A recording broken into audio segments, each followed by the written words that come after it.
큰 스님의 장례식에 난입해 미친 듯이 관을 찢어발긴 백호 모두가 도망칠 때 동자승만이 그 안에서 뭔가를 보고 미소 지었다. 월명사의 겨울은 눈이 내리는 것이 아니라 하늘이 무너져 내리는 듯 했다. 해발 800m 고지에 자리 잡은 사찰의 처마 끝에는 어른 팔뚝만 한 고드름이 짐승의 송곳니처럼 매달려 있었고 사방을 둘러싼 노송들은 폭설의 무게를 이기지 못해 뼈가 부러지는 소리를 내며 비명을 질렀다. 세상과 저를 잇는 유일한 산길은 이미 사흘 전에 끊겼다. 그 고립된 정막 속에서 큰 스님 무공이 입적했다. 세수 88, 법납 70년. 한평생을 눕지 않고 수행한다는 장좌불화로 일관했던 그는 마지막 순간에도 벽을 보고 앉은 채였다. 답의식을 준비해야 했으나 눈은 멈출 기미가 없었다. 아니, 오히려 무공 스님의 숨이 멎은 시각을 기점으로 눈발은 더욱 거세졌다. 마치 하늘이 이 늙은 수행자의 육신을 산 밖으로 내보내지 않으려는 듯 집요하고 흉포하게 퍼부었다. 눈이 그치지 않는구나. 주지인 지산 스님이 법당 문을 열며 낮게 은조렸다. 그의 미간에는 깊은 주름이 패어 있었다. 단순한 날씨 탓이 아니었다. 상주 노릇을 해야 할 대중 스님들의 얼굴에는 슬픔보다 기묘한 공포가 서려 있었다. 그것은 무공 스님이 숨을 거두기 직전 혼미한 정신 속에서 남긴 유언 때문이었다. 눈이 멈추지 않는 날 손님이 올 것이다. 그가 오기 전에는 나를 태우지 마라. 노망이라 치부하기에는 무공의 눈빛이 너무나 형형했다. 평소 육신은 썩은 고목과 같으니 죽으면 거적대기에 말아 던져라라고 호통치던 분이었다.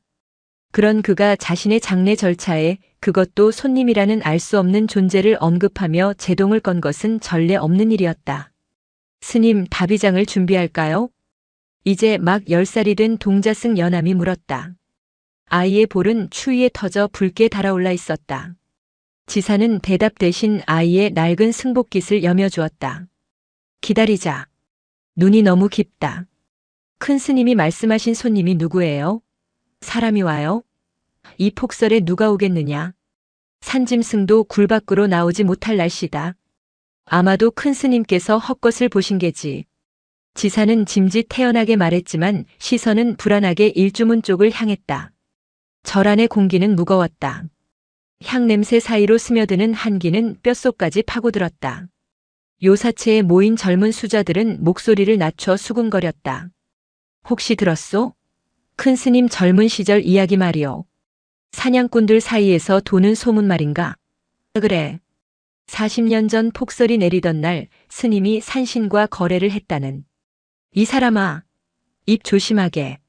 지금 시신이 바로 옆방에 계시네. 지산이 헛기침을 하자 수군거림은 뚝 끊겼다. 하지만 불안은 전염병처럼 번져 있었다. 40년 전 무공 스님이 주지로 부임하기 전 수행처에서 겪었다던 그 사건은 월명사의 금기였다. 당시 함께 수행하던 어린 행자가 실종되었고 무공 스님은 홀로 피투성이가 되어 돌아왔었다. 공식적인 기록은 조난사고였으나 스님의 승복에 묻어있던 피가 사람의 것이 아니라는 소문이 돌았다. 그날 밤 빈소가 차려진 명부전에서 연암은 홀로 촛불을 지키고 있었다. 바람이 문풍지를 찢을 듯 흔들어댔다. 촛불이 위태롭게 춤을 췄다. 연암은 무릎을 꿇고 앉아 무공 스님이 덮고 있는 관을 바라보았다. 오동나무로 짠 관은 칠을 하지 않아 희끄무레했다. 스님, 춥지 않으세요? 연암에게 무공은 할아버지이자 부모였다. 절 앞에 버려진 갓난아기였던 연암을 거두어 젖동량을 해가며 키운 것이 무공이었다. 엄격하고 무서운 호랑이 스님이었지만 잠든 연암의 머리맡에 몰래 곶감을 놓아두던 따뜻한 손길을 연암은 기억했다. 툭, 투둑. 지붕 위에서 눈덩어리가 떨어지는 소리가 났다. 그런데 소리가 묘했다. 눈이 미끄러지는 소리가 아니라 무언가 묵직한 것이 지화를 밟고 지나가는 소리였다. 연암은 고개를 들었다. 천장 석가래에서 쥐들이 후다닥 도망치는 소리가 들렸다. 사물 중 하나인 모거가 바람도 없는데 댕그랑 하고 울렸다. 손님. 연암의 머릿속에 낮에 들었던 유언이 스쳤다. 아이가 자리에서 일어나 문 쪽으로 다가갔다. 문틈으로 들어오는 바람에서 비릿한 냄새가 났다. 짐승의 누린내였다. 하지만 역하지 않았다. 오래된 솔잎 향과 피 냄새, 그리고 차가운 눈 냄새가 섞인 기묘한 향기였다. 덜컹. 명부전 문고리가 저절로 흔들렸다. 밖에서 누군가 잡고 돌리는 것이 아니라 거대한 숨결이 문을 밀어내는 듯 했다. 연암은 숨을 죽였다.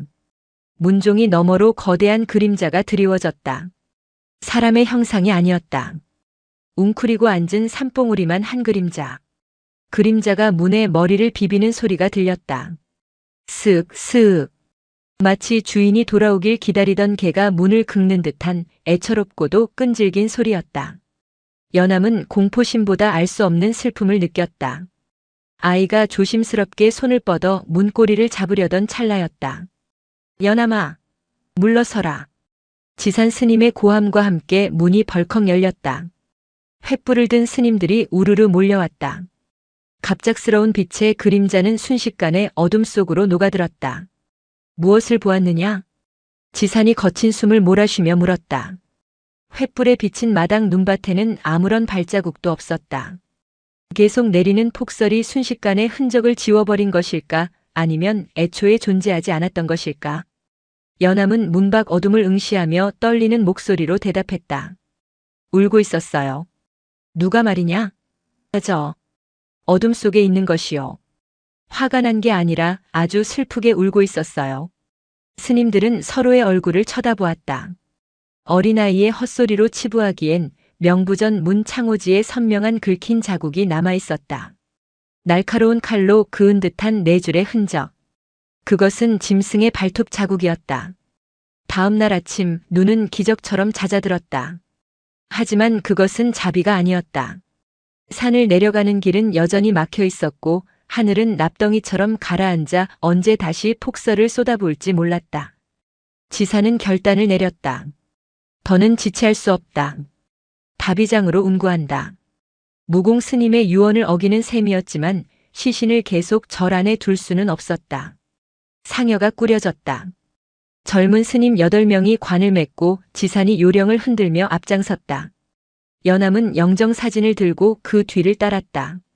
상여가 일주문을 나서 숲길로 들어설 때였다. 까악. 겨울 까마귀 떼가 하늘을 시커멓게 뒤덮으며 울어댔다. 불길한 징조였다. 상여꾼들의 발걸음이 무거워졌다. 눈이 무릎까지 차오르는 길을 뚫고 다비장으로 향하는 행렬은 더디기만 했다. 다비장으로 쓰이는 공터 연화대가 보일 무렵이었다. 멈춰라. 선두에 섰던 지산 스님이 비명을 지르듯 외쳤다. 상여꾼들이 비틀거하며 멈춰섰다. 연암은 영정사진 너머로 앞을 보았다. 하얀 설원 다비장 한가운데에 그것이 앉아 있었다. 집채만 한 몸집, 눈보다 더 하얀 털, 그리고 푸른 옥 구슬을 박아 넣은 듯한 눈동자. 백호였다. 전설 속에서나 존재한다는 영물 산군이 길을 막고 있었다. 녀석의 입김이 뿜어져 나올 때마다 공기가 하얗게 얼어붙었다. 사람들은 얼어붙었다. 도망칠 생각조차 하지 못했다. 압도적인 공포는 인간을 석상으로 만든다. 백호는 포효하지 않았다. 그저 묵묵히 상여를 응시하고 있었다. 아니, 정확히는 무공 스님의 관을 보고 있었다. 그때였다. 백호가 천천히 몸을 일으켰다. 거대한 근육이 털 가죽 아래서 물결쳤다. 녀석이 한 발자국을 내딛자 눈 밟는 소리가 천둥처럼 크게 들렸다. 오지 마라. 썩 물러가라. 한 스님이 공포에 질려들고 있던 목탁을 던졌다. 딱 하고 목탁이 백호의 앞발에 맞고 튕겨나갔다. 백호의 눈썹이 꿈틀했다. 녀석은 목탁에는 눈길조차 주지 않고 오직 관을 향해 도약했다. 으악! 상여꾼들이 혼비백산하여 관을 내려놓고 뒷걸음질 쳤다. 쿵! 무거운 관이 눈밭에 떨어졌다. 그 충격이 채 가시기도 전에 백호가 관 위로 뛰어올랐다. 우지끈. 관 뚜껑이 부서질 듯한 소리가 났다. 스님들은 비명을 지르며 바닥에 엎드렸다. 이제 다 죽었다고 생각했다. 식인 맹수가 시신을 파헤치고 피맛을 본 뒤 인간들을 도륙할 것이라 여겼다. 하지만 이어지는 소리는 살이 찢기는 소리가 아니었다. 끼익, 끼익. 그것은 나무를 긁는 소리였다. 연암은 엎드린 채 고개를 들었다. 백호는 관 위에 웅크리고 앉아 앞발로 관 뚜껑을 긁고 있었다. 미친 듯이 필사적으로. 날카로운 발톱이 오동나무를 파헤쳐 나무 부스러기가 눈 위로 흩날렸다. 녀석의 입에서 으르렁거리는 소리가 흘러나왔다. 그것은 위협이 아니었다. 연암은 어젯밤 문 밖에서 들었던 소리를 떠올렸다. 울고 있어. 백호는 관을 부수려는 게 아니었다. 닫힌 문을 열어달라고 보채는 아이처럼 관 뚜껑을 긁으며 울부짖고 있었다. 녀석의 푸른 눈에서 굵은 눈물방울이 뚝뚝 떨어져 관 위를 적셨다. 저 짐승이 미쳤나 봅니다. 큰 스님 시신을 훼손하려고 합니다. 지산 스님이 옆에 있던 굵은 나뭇가지를 집어들었다. 그의 얼굴은 공포와 분노로 일그러져 있었다. 막아야 한다. 스님의 법체를 지켜야 해. 지산이 소리치자 정신을 차린 젊은 스님들이 돌과 나무 몽둥이를 집어들었다. 그때 연암이 앞으로 뛰쳐나갔다. 안 돼요. 아이는 백호와 스님들 사이를 가로막았다. 작은 등판이 부들부들 떨렸다. 비키거라 연암아. 맹수다. 아니에요. 스님을 부르는 거예요. 연암은 뒤를 돌아 백호를 보았다. 관 위에 올라탄 백호가 동작을 멈추고 연암을 내려다보았다. 거대한 맹수와 어린아이의 시선이 허공에서 얽혔다. 백호의 오른쪽 귀 끝이 찢겨 있었고 꼬리 끝부분이 잘려 뭉툭했다. 수많은 흉터가 녀석이 살아온 세월의 험난함을 말해주고 있었다. 그 순간 백호가 입을 열었다. 말을 하는 것은 아니었다. 하지만 연암의 머릿속에 묵직한 울림이 전해졌다. 그것은 소리 없는 통곡이었다. 쾅! 백호가 다시 한번 앞발로 관을 내리찍었다. 이번에는 긁는 것이 아니라 뚜껑을 열라는 듯한 강한 타격이었다. 관 뚜껑의 못이 헐거워지며 틈이 벌어졌다. 저놈이. 지산 스님이 몽둥이를 휘두르며 달려들었다. 시간은 40년 전으로 거슬러 올라간다. 젊은 시절의 무공은 칼 같은 사람이었다. 법명은 무공이었으나 성정은 불같았고 불의를 보면 참지 못해 파괴의 위기를 여러 번 넘겼다. 당시 그는 월명사에 말싸인 깊은 산속 암자, 토굴에서 홀로 수행 중이었다. 그해 겨울도 유난히 눈이 많았다. 어느 날 새벽 예불을 마치고 나오던 무공은 암자 뒤편 대나무 숲에서 들려오는 가느다란 신음소리를 들었다. 멧돼지 덫에 걸린 짐승인가 싶어 다가간 그는 눈을 의심했다. 하얀 털뭉치. 어미를 잃고 사냥꾼의 덫에 치여 뒷다리와 꼬리가 으깨진 새끼 호랑이였다. 그것도 희귀하다는 백호였다. 쯧쯧. 업보가 무겁구나. 무공은 혀를 찼다. 그대로 두면 얼어 죽거나 사냥꾼에게 가죽이 벗겨질 운명이었다. 하지만 승려가 육식을 하는 맹수를, 그것도 관청에서 잡으라고 혈안이 된 호랑이를 거두는 것은 국법으로도 절의 규율로도 용납되지 않는 일이었다. 무공은 돌아섰다. 자연의 섭리에 맡기려 했다. 그때 새끼 호랑이가 젖먹던 힘을 다해 고개를 들고 무공의 승복 자락을 물었다. 낑낑. 살려달라는 애원이었다. 무공의 발걸음이 멈췄다. 그는 한숨을 길게 내쉬고는 주위를 살핀 뒤 녀석을 품에 안았다. 승복이 붉은 피로 물들었지만 그는 개의치 않았다. 그날부터 비밀스러운 동거가 시작되었다. 무공은 암자 마루 밑에 비밀 공간을 만들고 녀석을 치료했다. 약초를 지식여 상처에 바르고 자신의 밥을 덜어 먹였다. 고기를 먹일 수 없어 콩을 삶아 으깨 주었는데 녀석은 배가 고픈지 그것마저 허겁지겁 받아먹었다. 꼬리뼈가 썩어 들어가자 무공은 불에 달군 칼로 썩은 부위를 도려냈다. 녀석은 비명을 지르면서도 무공의 손을 물지 않았다. 너는 이제 꼬리가 없으니 꼬리 미자를 써서 미무라 부르겠다. 꼬리가 없어도 부끄러워 말거라. 잡을 꼬리가 없으니 세상 미련도 잡히지 않을 것이다. 미모. 그것이 백호의 이름이었다. 미무는 무공을 어미처럼 따랐다.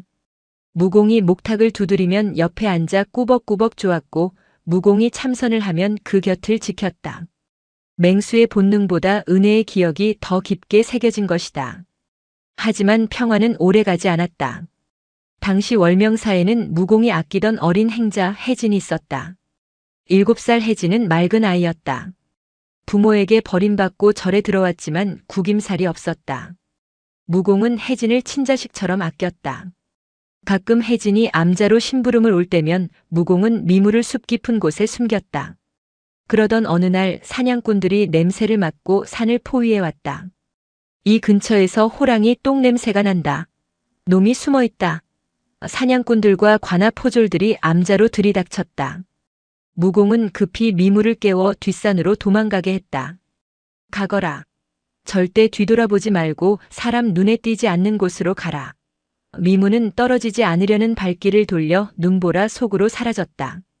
문제는 그때 발생했다. 심부름을 왔던 어린 혜진이 도망치는 하얀 짐승을 보고 호기심에 뒤를 쫓아간 것이다. 폭설이 쏟아지기 시작한 오후였다. 뒤늦게 사실을 안 무공은 미친 듯이 산을 헤맸다.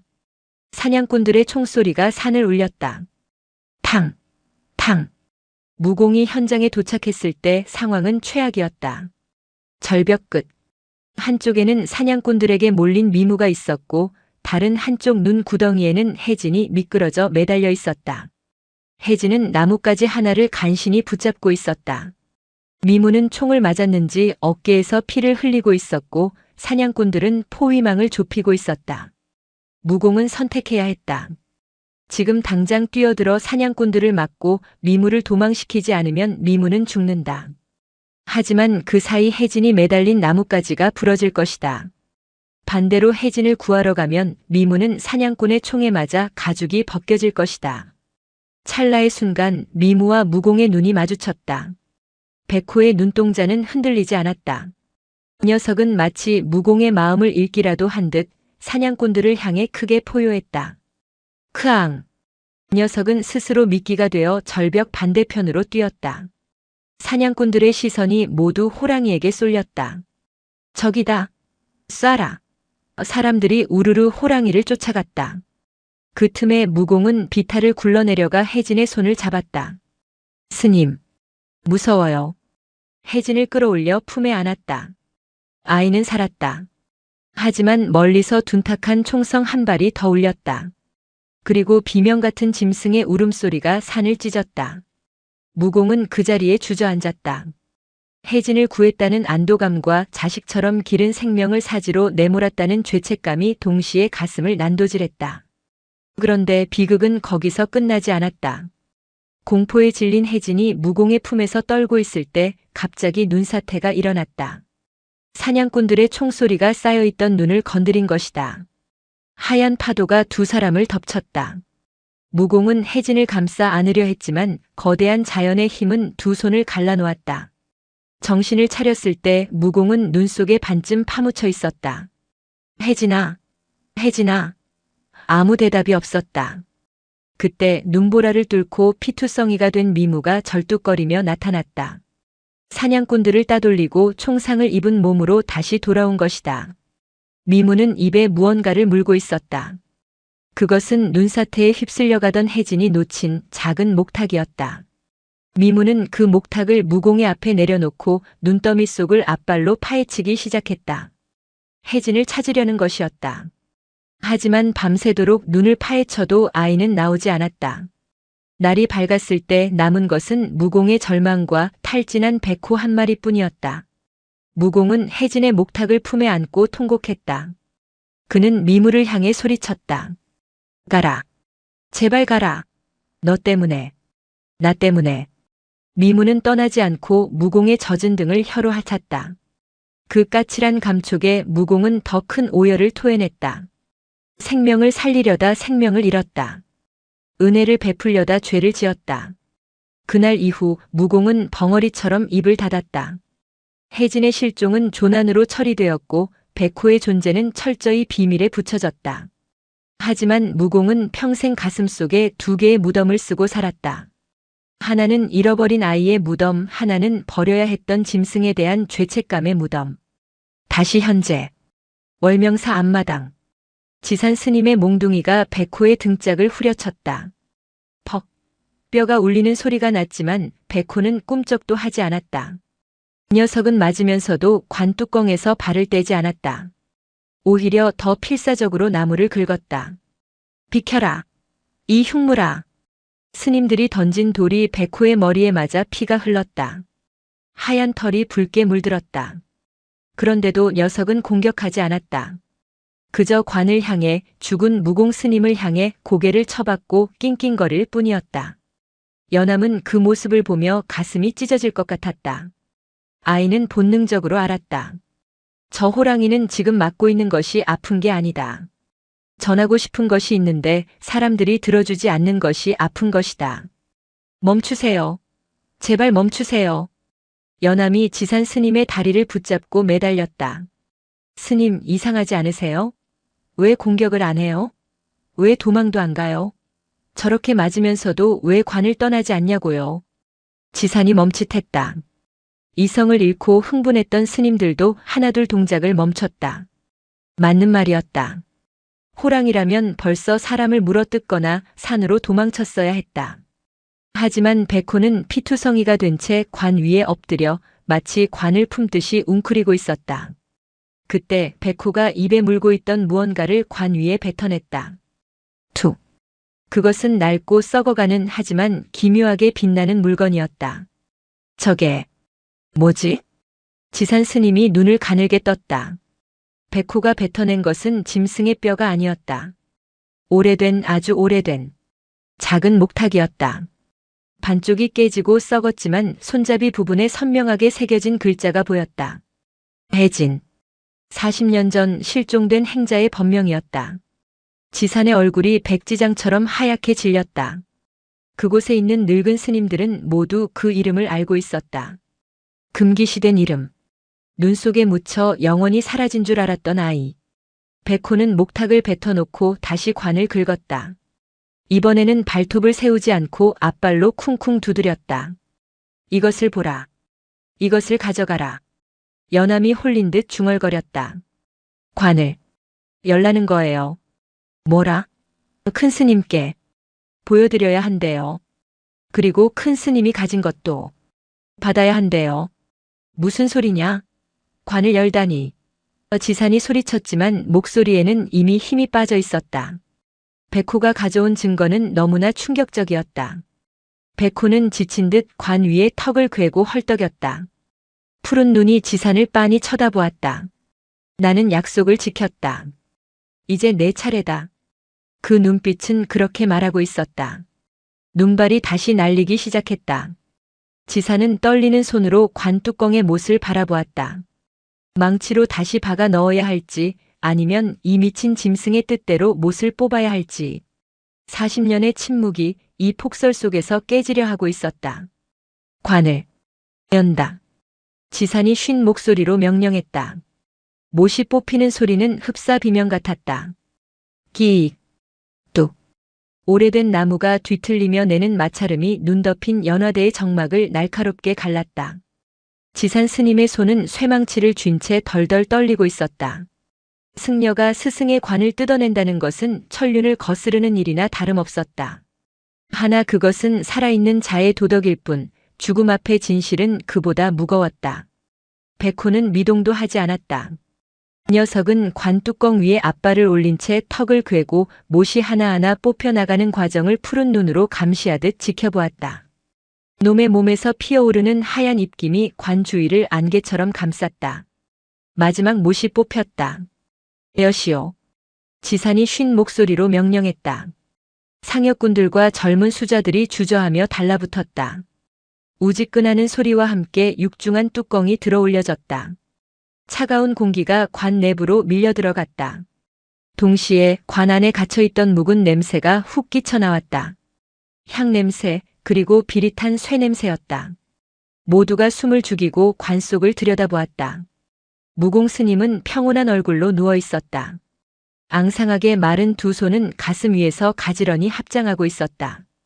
그런데 그 합장한 손 사이에 이질적인 물건이 끼워져 있었다. 저게 무엇입니까? 한 수자가 떨리는 손가락으로 가리켰다. 스님의 창백한 손가락이 꽉 쥐고 있는 것은 염주가 아니었다. 피와 고름으로 얼룩져 검붉게 변한 낡은 승복 조각. 그 천에 쌓여있는 하얀 뼈 한 마디. 그리고 오칠이 벗겨진 작은 막대기 하나였다. 지산 스님은 본능적으로 그것이 무엇인지 알아챘다. 40년 전 스승이 피투성이가 되어 돌아왔을 때 입고 있던 그 승복 조각. 그리고 그 안에 감춰진 것은 호랑이의 잘린 꼬리뼈였다. 마지막 막대기는 목탁을 두드리는 목탁채였다. 아! 지산의 입에서 탄식이 흘러나왔다. 스승은 평생을 속죄하며 살았다 했던가. 그 속죄의 대상이 부처님이 아니라 짐승과 잃어버린 아이였다는 말인가. 무공은 한 손에는 자신 때문에 꼬리를 잃은 짐승의 뼈를, 다른 한 손에는 자신 때문에 목숨을 잃은 아이의 유품을 쥐고 저승으로 가려 했던 것이다. 그때였다. 관 뚜껑이 열리자마자 백호가 기이한 행동을 했다. 녀석은 입으로 아까 뱉어냈던 혜진의 목탁을 다시 물었다. 그리고는 관 속으로 머리를 들이밀었다. 안 돼! 물러서! 스님들이 기겁하여 소리쳤지만 백호는 아랑곳하지 않았다. 녀석은 무공 스님의 가슴 위에, 정확히는 스님이 쥐고 있는 목탁채 옆에 자신이 가져온 목탁 몸통을 내려놓았다. 달그락. 나무와 나무가 부딪히는 맑고 건조한 소리. 그 순간 퍼즐이 맞춰졌다. 관 속에 있던 목탁채와 백호가 가져온 목탁 몸통. 그것은 본래 하나의 짝이었다. 40년 전 눈사태 속에서 아이가 놓쳤던 목탁. 스님이 미처 찾지 못해 평생 채만 쥐고 살았던 그 목탁을 백호가 40년 만에 찾아와 제 짝을 맞춰준 것이다. 연암이 울음을 터뜨렸다. 기다리셨구나. 아이의 맑은 목소리가 어른들의 가슴을 쳤다. 큰 스님은 이걸 기다리셨던 거예요. 혼자 가기 무서워서가 아니라 잃어버린 걸 찾아서 같이 가려고. 눈이 그치지 않게 해달라고 비셨던 거예요. 무공 스님의 가슴 위에서 짐승의 뼈와 아이의 목탁이 비로소 하나가 되었다. 그것은 완벽한 장례였다. 누구도 해주지 못한 오직 저 짐승만이 해줄 수 있는 천도제였다. 백호는 할 일을 다 했다는 듯 관 속에 무공 스님 얼굴을 거친 혀로 한번 하찼다. 마치 늦게 와서 미안하다는 듯, 이제 편히 쉬라는 듯. 그리고는 천천히 몸을 돌려 관에서 내려왔다. 녀석의 뒷다리가 눈밭에 닿는 순간 비틀거렸다. 상처 입은 머리에서 흐른 피가 눈을 붉게 적셨다. 스님들이 던진 돌에 맞은 상처가 깊었다. 하지만 백호는 신음 한 번 내지 않고 지산 스님을 빤히 응시했다. 그 푸른 눈동자에는 원망이 없었다. 다만 깊은 슬픔과 인간을 향한 연민만이 담겨 있었다. 침묵은 폭설보다 무거웠다. 관을 둘러싼 대중 스님들 사이에서 웅성거림이 일기 시작했다. 충격은 곧 혼란으로, 혼란은 다시 분열로 이어졌다. 이게 무슨 해괴한 꼴입니까? 규율을 담당하는 율원장 해소 스님이 참지 못하고 고함을 질렀다. 대종사로 추앙받던 분입니다. 그런데 관 속에 짐승의 뼈라니요. 게다가 저 짐승이 가져온 목탁. 저건 40년 전 실종된 행자의 것 아닙니까? 그렇다면 큰 스님께서 아이가 죽은 사실을 알고도 은폐했다는 말입니까? 해소의 말에 젊은 스님들이 동요했다. 존경은 쉽게 깨지는 유리와 같았다. 평생을 청빈과 수행으로 존경받던 무공 스님의 명예가 관 뚜껑이 열림과 동시에 훼손되고 있었다. 사냥꾼의 덫에 걸린 짐승을 숨겨주고 그 때문에 아이가 죽었다. 그리고 그 죄책감을 씻겠다고 평생 짐승의 뼈를 품고 살았다. 이게 어찌 수행자의 삶입니까? 이건 집착이고 망상입니다. 해소는 삿대질을 하며 백호를 가리켰다. 저놈을 당장 쫓아내시오. 신성한 다비장에 축생이 들어와 부정을 탔습니다. 일부 스님들이 다시 돌을 집어들었다. 배신감은 분노를 부추겼다. 백호는 도망치지 않았다. 녀석은 눈 위에 배를 깔고 엎드려 가쁜 숨을 몰아쉬고 있었다. 기력이 다한 듯 했다. 멈추시오. 낮지만 단호한 목소리가 들렸다. 지산 스님이었다. 그는 관 속을 뚫어지게 바라보고 있었다. 무공 스님의 합장한 손, 그 안에 쥐어진 뼈와 목탁. 지산이 천천히 고개를 들어 해소를 보았다. 해소 스님 보시오. 저 목탁채를. 그게 뭐 어쨌다는 겁니까? 제 손잡이를 보시오. 닳고 닳아서 손가락 자국이 패어 있소. 사람들의 시선이 목탁채로 쏠렸다. 정말이었다. 나무로 된 막대가 얼마나 문지르고 쥐었는지 움푹 패어 있었다. 큰 스님은 40년 동안 저체를 쥐고 매일 밤 무엇을 하셨겠소? 목탁 몸통도 없이 허공을 두드리며 무슨 기도를 하셨겠소? 지산의 눈시울이 붉어졌다. 소리나지 않는 목탁을 두드리며 닿지 않는 참회를 하신 게요. 하루도 빠짐없이 아이의 이름을 부르고 저 짐승의 안위를 빌며 지산은 백호에게 다가갔다. 돌을 든 스님들이 주춤거리며 길을 텄다. 지산은 백호 앞에 무릎을 꿇었다. 주지 스님이 짐승 앞에 무릎을 꿇는 기막힌 광경에 모두가 숨을 삼켰다. 미안하다. 미안하구나. 지산이 백호의 피 묻은 이마에 손을 댔다. 백호는 피하지 않았다. 너는 40년을 기다렸는데 우리는 고작 하루를 참지 못해 너에게 돌을 던졌구나. 내가 짐승이 아니라 우리가 짐승이었다. 지산의 참회에 백호가 눈을 가늘게 떴다. 그르릉. 목울림 소리가 났다. 그것은 용서였다. 백호는 힘겹게 몸을 일으켰다. 그리고는 다시 관 쪽으로 다가갔다. 사람들은 이번에는 막지 않았다. 백호는 관 옆에 털썩 주저앉았다. 마치 상주가 자리를 지키듯이. 그리고 밤하늘을 향해 고개를 들었다. 눈발이 다시 거세지고 있었다. 아우. 길고 긴 울음소리가 산맥을 타고 흘렀다. 그 소리는 호랑이의 포효가 아니었다. 40년 전 잃어버린 형제를 부르는 소리였고 떠나가는 아버지를 배웅하는 곡이었다. 그 울음소리에 맞춰 관 속에 있던 목탁이 미세하게 공명했다. 웅, 웅. 바람이 목탁의 구멍을 통과하며 내는 소리였다. 마침내 소리 없는 목탁이 울기 시작한 것이다. 연암이 지산의 옆으로 다가와 섰다. 스님, 큰 스님 말씀이 맞았어요. 무엇이 말이냐? 눈이 그치지 않는 날 손님이 온다고 하셨잖아요. 저분은 손님이 아니에요. 연암은 백호의 등 위에 살포시 손을 얹었다. 차가운 눈에 젖은 털 아래로 뜨거운 체온이 느껴졌다. 가족이 오신 거예요. 해소 스님이 들고 있던 염주를 떨어뜨렸다. 분노로 일그러졌던 스님들의 얼굴이 하나둘씩 무너져 내렸다. 누군가는 고개를 떨구었고 누군가는 합장을 했다. 업이라는 것이 단순히 씻어내야 할 더러움이 아니라 껴안고 가야 할 아픈 살점임을 무공 스님은 죽음으로써 그리고 백호는 삶으로써 보여주고 있었다.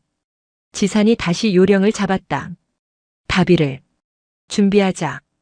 이번에는 아무도 토를 달지 않았다. 백호가 지켜보는 가운데 장작이 쌓이고 관이 그 위에 올려졌다. 불꽃이 타오르기 시작했다. 눈보라 속에서 붉은 불기둥이 솟구쳤다. 연기는 하늘로 올라가 눈과 섞였고 40년 묵은 목탁과 꼬리뼈도 불길 속에서 함께 사그라들었다. 백호는 불이 다 꺼질 때까지 자리를 뜨지 않았다. 불티가 털에 옮겨 붙어도 물러서지 않았다. 그 뒷모습은 마치 불타는 집을 바라보며 마지막까지 기둥을 붙잡고 있는 가장의 모습과도 같았다. 새벽이 밝아올 무렵 불길이 잦아들었다. 재만 남은 다비장에서 사리를 수습하던 스님들이 탄성을 질렀다. 이것 좀 보십시오. 지산이 다급히 다가갔다. 잿더미 속 영롱하게 빛나는 오색 사리들 사이에 기이한 모양의 덩어리가 하나 있었다. 그것은 두 개의 물체가 녹아 하나로 엉겨붙은 형상이었다. 하나는 사람의 뼈, 하나는 짐승의 뼈. 불 속에서도 서로 떨어지지 않고 서로를 끌어안은 채 녹아들어 하나의 보석이 되어 있었다. 아! 지사는 그 뜨거운 덩어리를 맨손으로 집어들었다. 화기가 손바닥을 데웠지만 뜨거움을 느낄 수 없었다. 가셨구나. 둘이 손잡고 아이까지 데리고 다 함께 가셨구나. 그때였다. 밤새 자리를 지키던 백호가 비틀거리며 일어섰다. 녀석의 몸은 한계에 다다라 있었다. 늙고 병든 데다 상처까지 입은 몸으로 혹한의 밤을 버틴 것이다. 백호는 지산과 연암을 한번 돌아보았다. 그리고는 소리 없이 돌아섰다. 산으로 올라가는 것이 아니었다. 다비장 아래 깎아지른 절벽 쪽이었다. 어디 가십니까? 연암이 소리치며 달려가려 했지만 지산이 어깨를 잡았다. 두어라. 제 갈 길을 가는 것이다. 하지만 상구는 자신의 죽을 자리를 아무에게도 보이지 않는 법이다. 저분은 이제 짐을 내려놓으러 가시는 게다. 백호는 절벽 끝에 섰다. 눈 덮인 산하가 발 아래 펼쳐져 있었다. 녀석은 마지막으로 포효하려 했으나 소리가 나오지 않았다. 대신 입김만이 하얗게 부서져 허공으로 흩어졌다. 백호는 눈을 감았다. 그리고 바람에 몸을 맡기듯 하얀 허공 속으로 몸을 던졌다. 마치 한 마리 거대한 나비가 날아오르는 듯 했다. 그 순간 거짓말처럼 눈이 그쳤다. 구름 사이로 아침 햇살이 비추기 시작했다. 백호가 사라진 절벽 아래로 금빛 햇살이 길을 내듯 쏟아져 내렸다. 백호가 몸을 던진 절벽 아래는 천길 낭떠러지였다. 그 아래로는 겨우내 얼어붙었던 계곡물이 얼음장 밑으로 거칠게 흐르고 있었다. 지산 스님과 연암 그리고 건장한 수자 몇 명은 밧줄을 타고 험한 비탈을 내려갔다. 호랑이의 시신이라도 수습해주는 것이 도리였다. 아니, 그것은 짐승이 아니라 큰 스님과 한날 한시에 떠난 도반에 대한 예우였다. 발밑 조심해라. 눈이 녹아 미끄럽다. 지산이 앞장섰다. 절벽 아래에 도착했을 때 그들은 참혹한 광경을 예상했다. 바위에 부딪혀 으깨진 육신이나 피로 물든 눈밭을 각오했다. 그러나 계곡 바닥에는 아무것도 없었다. 스님 없습니다. 수자들이 흩어져 덤불과 바위 틈을 샅샅이 뒤졌지만 백호의 흔적은 털한 오락이 보이지 않았다. 핏자국조차 없었다. 마치 허공으로 뛰어내리는 순간 바람이 되어 흩어진 것처럼 흐르는 물에 휩쓸려 내려간 게 아닐까요? 한 수좌가 얼음이 깨진 계곡물을 가리켰다. 물살이 빨랐다. 하지만 그 거대한 덩치가 흔적도 없이 사라질 만큼의 깊이는 아니었다. 연암은 멍하니 하늘을 올려다보았다. 깎아지른 절벽 위 백호가 섰던 자리에만 햇살이 비치고 있었다. 찾지 마라. 지산 스님이 긴 한숨을 내쉬며 말했다. 육신을 남기지 않으려 하신 게다. 가죽을 탐내는 인간들에게, 뼈를 탐내는 이들에게 더는 훼손당하고 싶지 않으셨던 게야.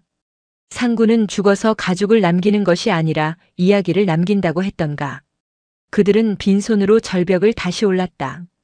대신 다비장 옆 무공 스님의 부도탑이 세워질 자리 옆에 작은 흙무덤을 하나 만들었다. 그 안에 묻을 시신은 없었으나 지사는 백호가 앉았던 자리에 떨어져 있던 핏방울 묻은 흙을 한 줌 벗어 묻었다. 비석은 세우지 않았다. 대신 연암이 계곡에서 주워온 하얀 돌 하나를 무덤 앞에 놓았다. 그것으로 충분했다. 나무아미타불. 연불 소리가 바람에 실려 흩어졌다. 이것으로 모든 것이 끝난 줄 알았다. 하지만 그것은 인간들의 착각이었다. 백호가 남긴 것은 이야기였으나 세상이 그것을 받아들이는 방식은 전설이 아닌 구경거리였다. 소문은 발보다 빨랐다. 호랑이가 상주 노릇을 한 절 호랑이가 목탁을 물어다 준 기적의 사찰 소문은 살을 보태고 뼈를 깎아 기이한 전설로 둔갑했다. 눈이 녹고 산길이 뚫리자마자 월명사에는 구름대 같은 사람들이 몰려들기 시작했다. 10년이라는 세월은 강산도 변하게 하지만 사람의 마음은 더 쉽게 변하게 했다. 월명사는 더 이상 고요한 수행처가 아니었다. 절 입구 주차장은 주말마다 관광버스로 미어터졌고 일주문 앞에는 기념품을 파는 좌판들이 늘어섰다. 호랑이 그림이 그려진 부채, 호랑이 모양의 열쇠고리, 심지어 소원을 들어주는 호랑이 떡까지 팔리고 있었다. 경내에는 웅장한 전각들이 새로 들어섰다. 그중 가장 화려한 것은 대웅전 옆에 새로 지은 영호전이었다. 백호와 무공 스님을 기린다는 명목으로 지어진 그 전각의 중심에는 유리관에 안치된 합수사리가 놓여 있었다. 10년 전 다비장에서 수습된 사람과 짐승의 뼈가 녹아 엉겨붙은 그 사리였다.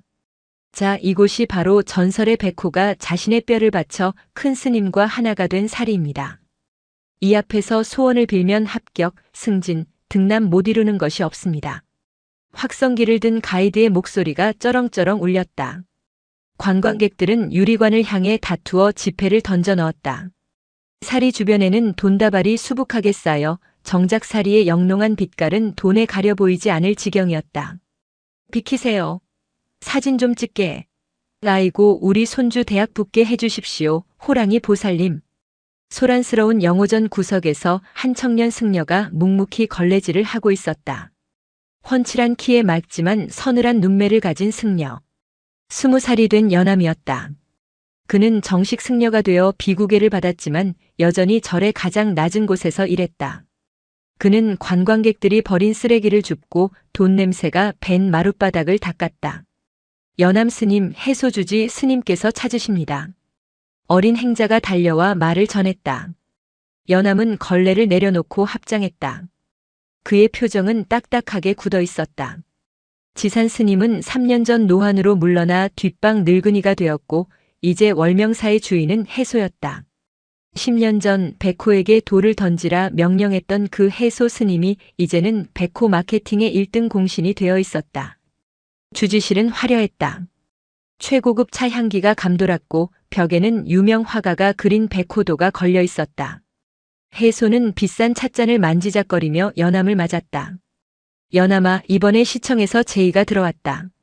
무슨 제의입니까? 다음 달 열리는 지역 문화축제에 우리 합수사리를 특별 전시해 달라는구나. 시장님이 직접 부탁하신 게야. 관람료 수익의 절반을 절에 시주하겠다고 하더구나. 연암의 눈썹이 꿈틀했다. 사리는 구경거리가 아닙니다, 스님. 또 그 소리냐? 이건 구경거리가 아니라 포교다. 많은 사람이 사리를 보고 불심을 일으킨다면 그 또한 공덕이 아니겠느냐. 불심이 아니라 호기심입니다. 사람들은 사리를 보며 기적을 바랄 뿐 큰 스님의 참회나 백호의 희생 따위는 관심 없습니다. 게다가 사리를 절 밖으로 내돌리다니요. 절대 안 됩니다. 연암의 목소리에 날이 섰다. 해소의 얼굴이 붉어졌다. 내 놈이 감히 주지의 결정에 토를 달아? 내가 무공 스님의 마지막 제자라고 오냐오냐 했더니 기고만장하구나. 스님. 연암은 물러서지 않고 해소를 똑바로 응시했다. 10년 전 백호에게 돌을 던졌던 분들이 이제는 백호 팔아 저를 배불리고 있습니다. 부끄럽지도 않으십니까? 이놈이. 해소가 찻잔을 집어 던졌다. 쨍그랑 찻잔이 바닥에서 산산조각이 났다. 그 소리는 마치 월명사의 금간 양심이 깨지는 소리 같았다. 연암은 조용히 합장하고 몸을 돌렸다. 저는 그 전시에 동의할 수 없습니다. 그리고 사리가 절 밖을 나가는 일은 없을 겁니다. 방을 나서는 연암의 등 뒤로 해소의 분노 섞인 고함이 따라붙었지만 그는 듣지 않았다. 밖으로 나오니 봄비가 부슬부슬 내리고 있었다.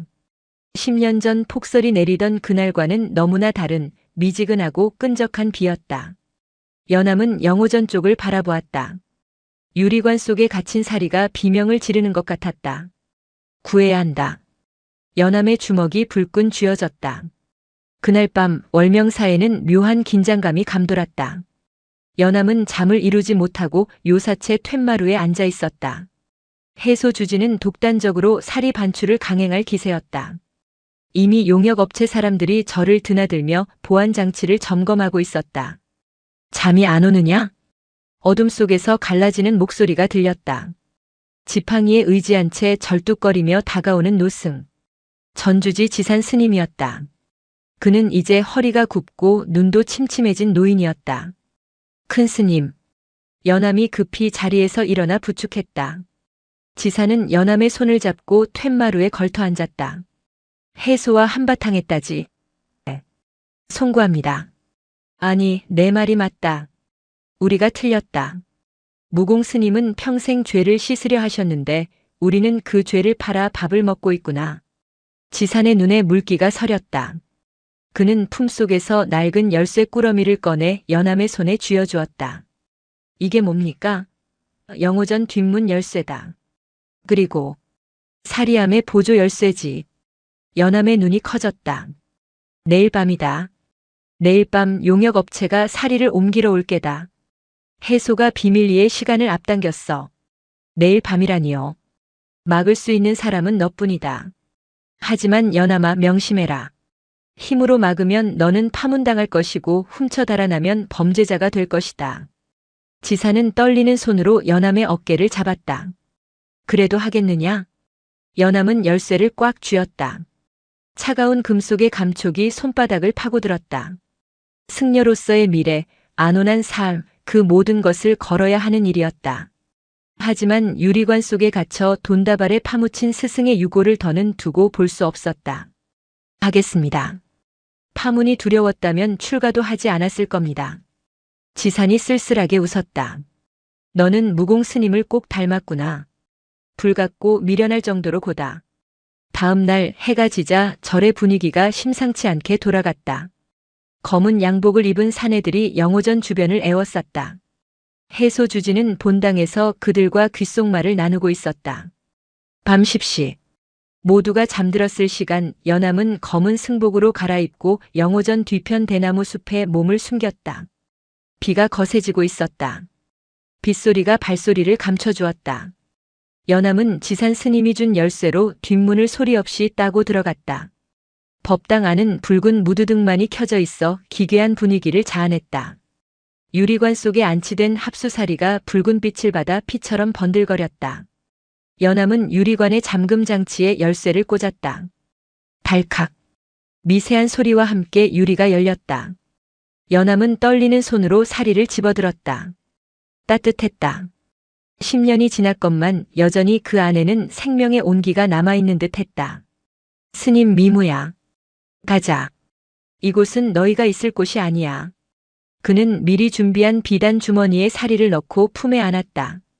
이제 나가기만 하면 된다. 뒷산 토굴로 숨거나 아예 산을 넘어 다른 절로 피신시킬 생각이었다. 그런데 연암이 몸을 돌리는 순간이었다. 거기 누구냐? 본당 쪽 문이 벌컥 열리며 손전등 불빛이 연암의 얼굴을 비췄다. 순찰을 돌던 용역업체 직원이었다. 도둑이야. 살이 도둑이다. 고함 소리와 함께 비상벨이 요란하게 울렸다. 고요하던 산사가 순식간에 아수라장이 되었다. 요사체에서 스님들이 뛰쳐나오고 해소주지의 고함 소리가 들렸다. 잡아라. 저놈 잡아. 연암은 뒷문을 박차고 나갔다. 빗속을 뚫고 달렸다. 하지만 건장한 용역 직원들의 발이 훨씬 빨랐다. 대나무 숲을 채 벗어나기도 전에 앞뒤가 포위되었다. 연암, 내 이놈. 기어이 일을 저지르는구나. 해소 스님이 우산을 쓰고 나타났다. 그의 옆에는 몽둥이를 든 용역들이 서 있었다. 내놓아라. 그것이 얼마짜리인 줄 아느냐? 감히 내 놈이 훔쳐달아나? 이건 물건이 아닙니다. 스승님의 유골입니다. 연암은 사리 주머니를 가슴에 품고 뒷걸음질 쳤다.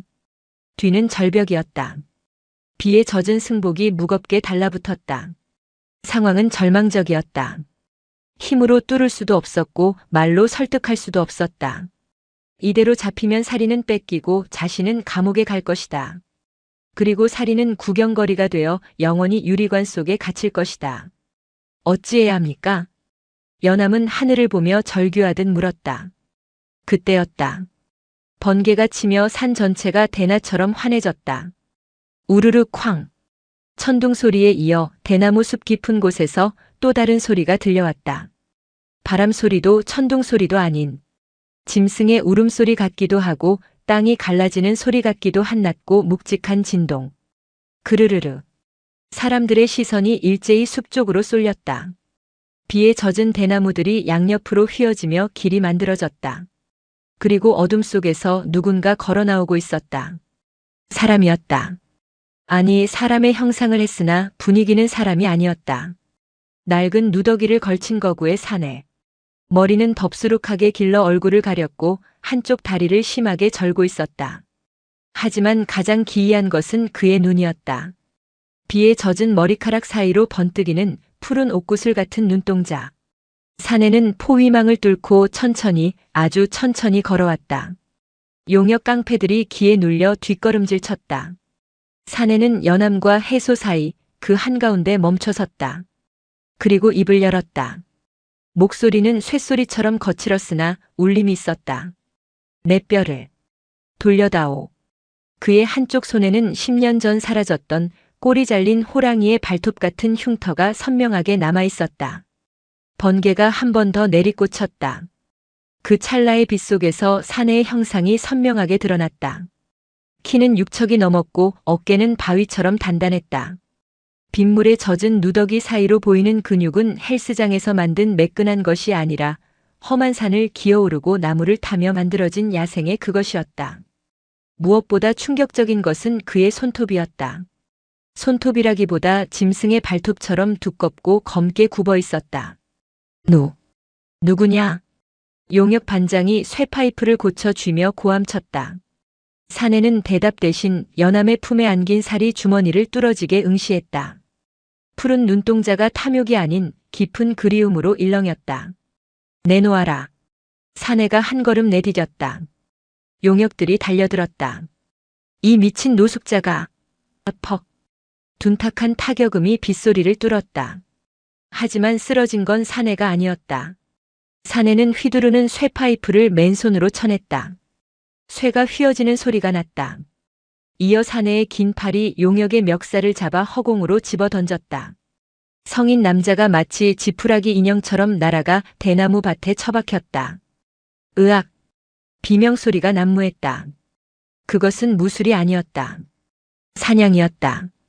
사내는 짐승처럼 낮게 몸을 숙여 상대의 품으로 파고들었고 급소를 정확히 가격했다. 움직임에는 군더더기가 없었고 자비 또한 없었다. 해소 스님은 공포에 질려 뒷걸음질 쳤다. 경찰을 불러라. 그때 사내가 연암의 앞을 막아섰다. 그의 등에서 뜨거운 김이 피어올랐다.